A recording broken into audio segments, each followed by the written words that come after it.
was looking at some numbers and saw that Moses is second on the team in offensive rebounds. I guess what have you thought of his activity there, and then his ability to kind of create points for himself and others off of those? Yeah, no, I mean, I think that's one of the, things that Moses has done a great job since he's gotten here is just his ability to offensive rebound, crash the glass.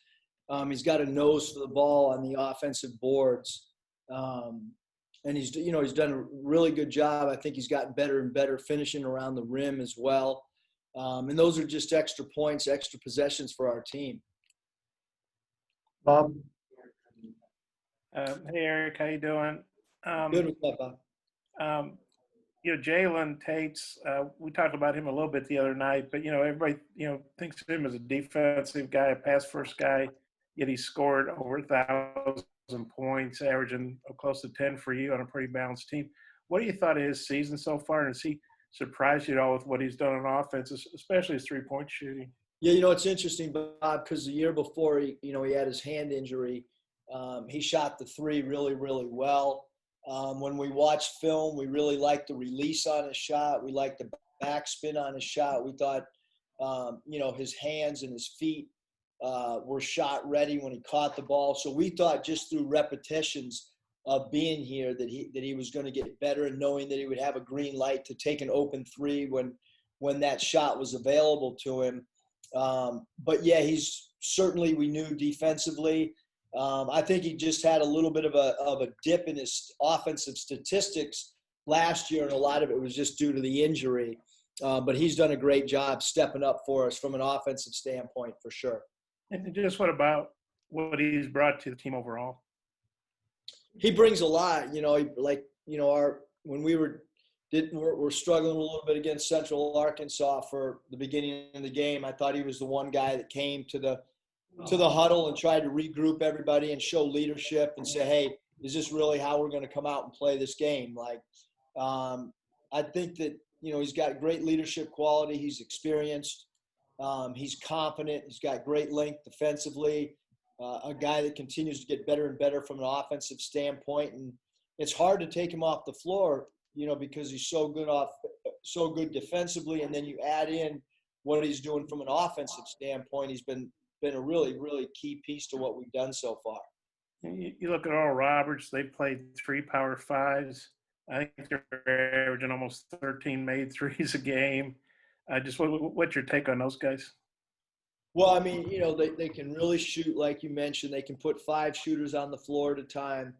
Number 3 at the point guard position can really, really shoot the basketball. He's a great scorer. Their backup who played here, number 10, another guy that can score the ball and shoot the ball. And then, you look at number 0 at that 4-5 spot, another shooter, Thompson, number 3 at the small forward, can shoot the ball, put it on the deck a little bit. They'll put him in pick and rolls once in a while as a ball handler at the 3 spot. 14, Weaver can shoot the ball. So they got a lot of shooters. 12 off the bench in the backcourt's a good shooter. So obviously we're gonna have to defend the 3 ball for sure, especially with number 3. But they are there. I think they're averaging 12.7 made threes, which is 3rd in the country, 12th in free throw percentage. So an excellent shooting team. You look at their 3-point percentage as well as their foul shooting. 77th in the country in 3-point percentage at 36.9. We're not gonna slow the game down. I mean, defensively, we want to try to put pressure on their defense and get out in transition as well. Yeah, I got a couple more, but I'll turn it back to Mike. Nate? Eric, just rebounding, where do you all feel you need to be, where compared to what you've been so far, and then kind of what are you looking for out of that? Yeah, I think we've rebounded the ball pretty well, Nate. I mean, I think there's always room for improvement. Obviously, we took a step back against Central Arkansas. I thought we'd done a really good job up until that game. We got to get back to rebounding the ball collectively 1 through 5. I thought we had a few too many guys leak out, the other night. And so, that's some of the things that we've tried to correct and address as well. these last few days. Thanks. Yep. Thank you. Curtis. Hey, Coach, coming into the season, I know one of your questions was who would be the go-to guy for you down the stretch. I know there haven't been any nail biters down the last couple minutes, but through 6 games, have you kind of identified anybody who stands out that might be the closer for you? And then, on a team that's been pretty balanced scoring-wise, do you think it's still important to have, the one guy? Yeah, I mean, I think, Curtis, right now, the identity of our team, I think we've, through 6 games, I think we've had 5 different leading scorers. I think, we share the ball, we move the ball.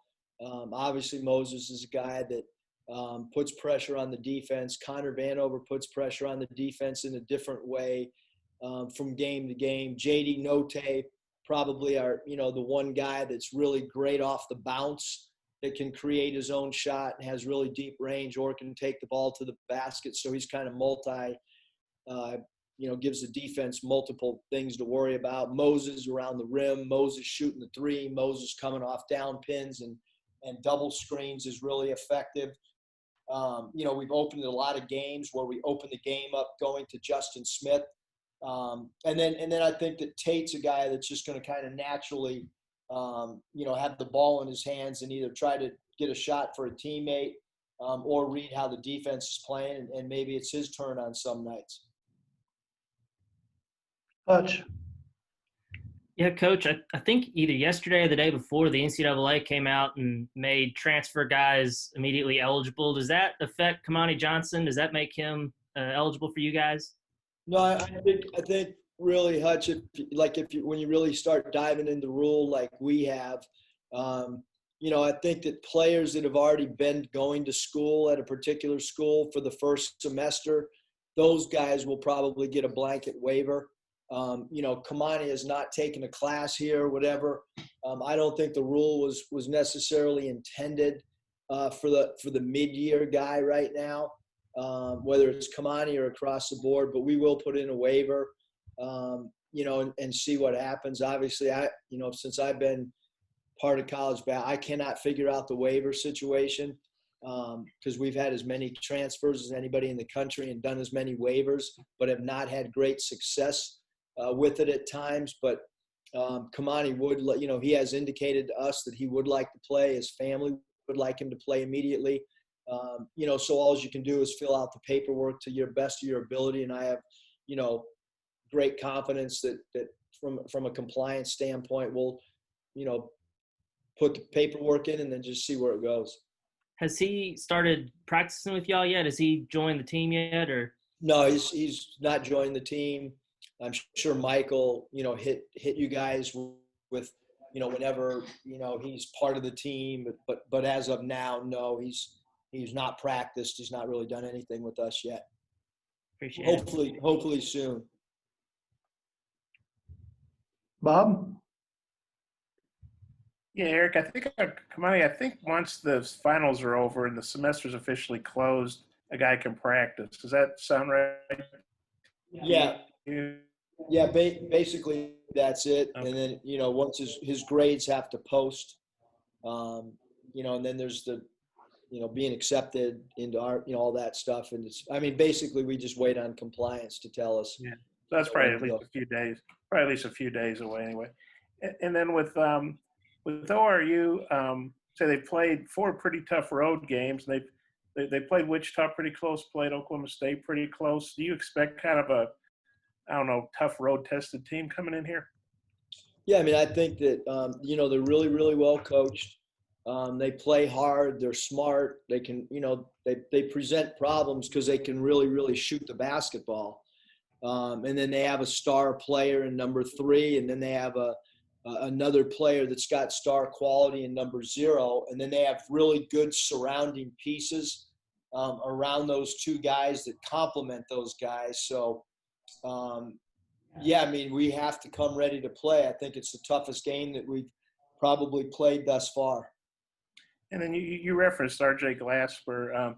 He's a kid, walked on here from Forest City, and he did pretty well at Arkansas Tech, and I guess he did well enough for ORU and he's been starting for him.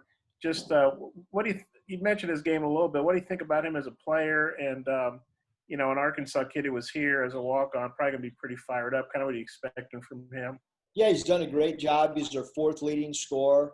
I wasn't here when he was here, but he's done a good job. From three, he's knocking them down at a really good rate. He's good off the bounce. He's a really good player. I mean, we're going to have to defend him as well.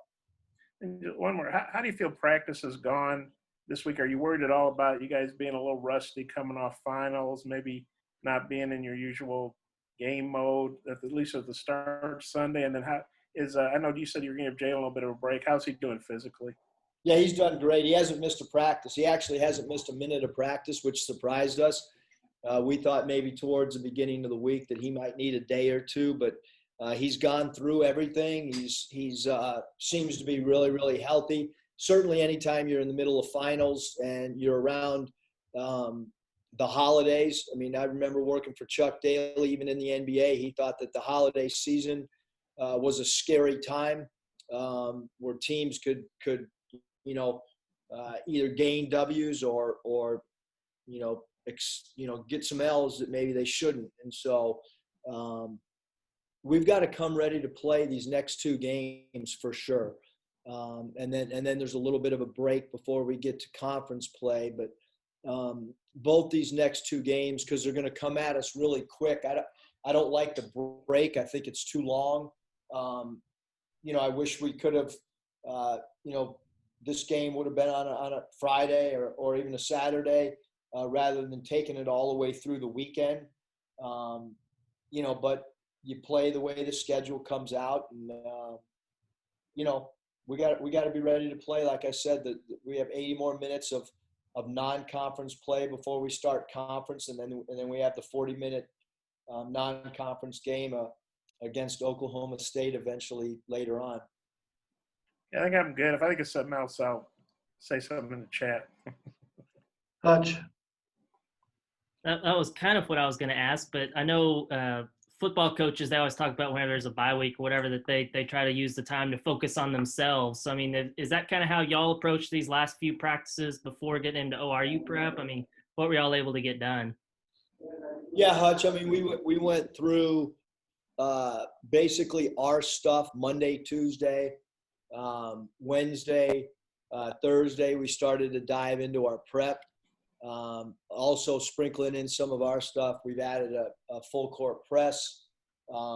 We've added two new half court sets and a baseline out of bounds. So we want to continue to add to some of the things that we, already got in, and then add some new things as well, just so we're try to be as prepared as we can be for any situation that could come up the rest of the season. Final question. Yeah, I thought of one more. Eric, you talked about how important three-point defense will be in this game with the way ORU shoots. I know you weren't happy with your three-point defense to start the year. How do you feel like that's evolved, and how do you feel about it right now? I think, Bob, that they're accepting, our philosophy of being, where there's no airspace with a shooter. I think that it's a little bit uncomfortable for somebody who hasn't done that. And so really Desi was the only guy that really completely understood what airspace means and how to be in the personal space of a shooter. So all those things, I think, we continue to evolve and get better at for us to understand what it truly means to Pat Riley contest a shot. So I think I do think we've gotten better and better at it, but we've got to continue to improve as well. Are you still doing the brick drill where the guys have to hold the brick up and stuff? We bring those out every few days. Okay. Hey, keep showing your mom's letters. Her handwriting is impeccable. She was a school teacher. Okay, well, that's cool. Used to grading a lot of papers. Yeah, it's almost like like a machine did it, like one of those things that signs for the president or something. That's how good it is. Yeah, she's pretty good, I'll tell you. No misspellings either. Okay, Coach. Thanks for your time. Mike, before you rush me off, Yes. I am extremely disappointed by the lack of Christmas cards. Really haven't received any from you guys. Not a single one from the media. I thought for sure at least one of you guys would hit me with the card, but there's still time before Christmas. So, the address, if anyone needs, it's 1201 West Leroy Pond Drive, Fayetteville, Arkansas, 72701. So feel free to hit me with, I will respond to anybody that sends me a Christmas card. Happy holidays.